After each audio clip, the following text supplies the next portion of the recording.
The lightning aka presenting Godzilla. इस कहानी की शुरुआत में हमें एक मोनार्क नाम की संस्था के बारे में बताया जाता है जिसे इस धरती पर रहने वाले काफी सारे टाइटन्स के बारे में पता चल चुका था। साथ ही 50 के दशक में जो न्यूक्लियर टेस्ट किए गए थे वो कोई टेस्ट नहीं बल्कि किसी जीव को मारने की कोशिश की जा रही थी। इसके बाद अब कहानी आगे शिफ्ट होती है और हमें फिलीपींस का सीन दिखाया जाता है और वहाँ पर डॉक्टर सेरिजावा हेलीकॉप्टर की मदद से जा रहे थे क्योंकि माइनिंग के दौरान वर्कर्स को कोई अजीब सी चीज मिली थी, लेकिन इस खुदाई की वजह से काफी सारे लोगों की जान भी चली गई। तो डॉक्टर सेरिजावा अपने असिस्टेंट ग्राहम के साथ में उसके अंदर चले जाते हैं और उन लोगों को थोड़ी देर बाद इस बात का रियलाइज होता है कि वो लोग किसी खदान के अंदर नहीं बल्कि किसी जीव के कंकाल के अंदर गए थे और असल में ये कंकाल होता है गॉडजिला का, जिसमें उन लोगों को कुछ अंडे भी मिलते हैं जो कि किसी और ही जीव के थे, लेकिन उनमें से एक अंडा फूटकर उसमें से बच्चा निकलकर समंदर में जा चुका था। इसके बाद हमें 1999 में जंजीरा का सीन दिखाया जाता है जहाँ पर हम लोग एक छोटे से बच्चे को देखते हैं जिसका नाम होता है फोर्ड ब्रोडी और आज उसके डैड जो ब्रोडी का बर्थडे होता है, लेकिन सैंड्रा जो कि फोर्ड की माँ थी उन्हें यहाँ से जो के साथ में न्यूक्लियर प्लांट पर जाना ही पड़ता है जहाँ पर असल में वो लोग काम करते हैं। फोर्ड जैसे ही अपने स्कूल चला जाता है तो सैंड्रा और जो दोनों ही अपने न्यूक्लियर प्लांट पर चले जाते हैं जहाँ पर काफी बड़ी पैमाने पर भूकंप के झटकों का एहसास हो रहा था। तो जो सैंड्रा के साथ में कुछ लोगों को भेज देता है रिएक्टर को चेक करने के लिए। सैंड्रा जैसे ही अपनी टीम के साथ में उस रिएक्टर की तरफ जा रही थी तो फिर तभी वहाँ पर काफी तेजी के साथ में भूकंप आना शुरू हो जाता है। जो सभी लोगों से कहता है कि जल्दी से रिएक्टर्स को बंद कर दो, लेकिन अब तो वहाँ पर बहुत देर हो चुकी थी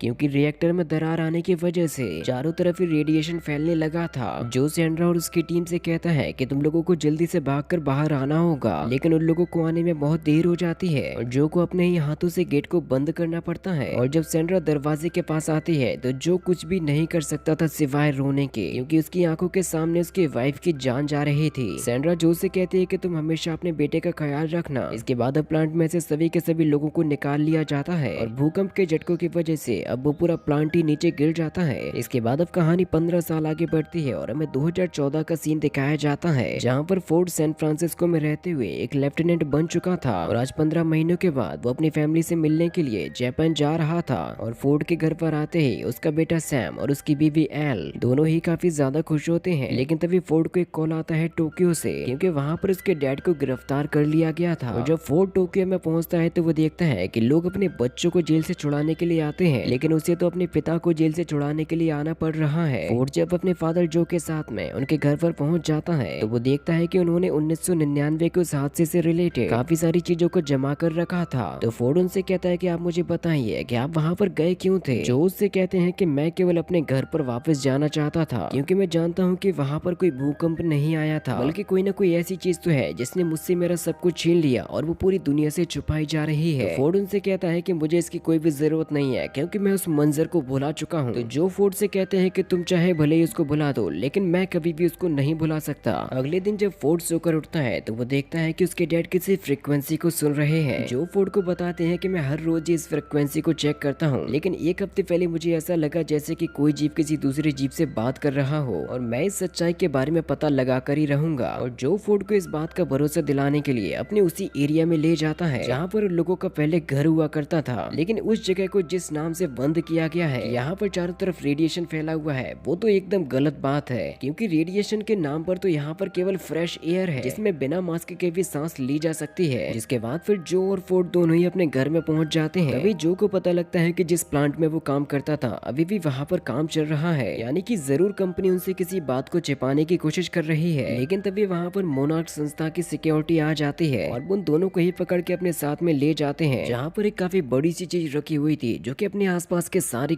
इलेक्ट्रिसिटी को सोख रही थी। तभी डॉक्टर सेरिजावा इस बात पर गौर करते हैं कि आज दोबारा से भूकंप की रेडिएशन बढ़ते जा रहा है। तभी जो वहाँ पर डॉक्टर सेरिजावा को अपने पास में बुलाते हैं और दिखाते हैं कि मेरे पास में सेम वही रीडिंग है जो कि आज यहाँ पर तुम्हें देखने को मिल रही है कि तुम मानो या ना मानो, लेकिन ये चीज हमसे हमारा सब कुछ छीन लेगी। और फिर तभी वहाँ पर जो चट्टान रखी हुई थी वो यहाँ का सारा रेडिएशन को सोख लेती है और उस पूरी चट्टान को तोड़ते हुए वहाँ से निकलता है एक जीव जिसको कहते हैं म्यूटो। और उसके पैरों से निकलने वाली इलेक्ट्रोमैग्नेटिक पल्स की वजह से कई किलोमीटर्स के दायरे में आने वाली सारी के सारे इलेक्ट्रिसिटी से चलने वाली चीजें रुक जाती हैं। इसके बाद फिर म्यूटो यहाँ से निकलने की कोशिश करने लगता है और वो अपने सामने आने वाली सारी की सारी चीजों को तोड़ते जा रहा था, जिसकी वजह से यहाँ पर चारों तरफ ही भगदड़ मच जाती है। फोर्ड अभी भी एक गाड़ी में ही फंसा हुआ था जहाँ से उसको किसी ने भी नहीं निकाला। फोर्ड को अपने सामने उसके डैड नजर आते हैं जो कि अचानक से ही नीचे चले जाते हैं। इसके बाद फिर फोर्ड के सामने आता है खतरनाक म्यूटो और वो अपने पंखों को खोलकर यहाँ से काफी ऊंची उड़ान को भरकर चला जाता है। एल फोर्ड को कॉल करने को ट्राई कर रही होती है लेकिन उसकी तो उससे बात ही नहीं होती और जब ये मसला पूरी तरीके से हाथों से निकल जाता है तो इसे संभालने का काम दे दिया जाता है यूएस आर्मी को, जिसके कैप्टन होते हैं कैप्टन रसेल। और वो सेरीजावा से कहते हैं कि हमें आपकी मदद की जरूरत पड़ेगी और अगर आपको यहाँ से किसी और की जरूरत है तो आप उसको भी अपने साथ में ले सकते हो। वो अपने साथ में यहाँ से ले जाते हैं जो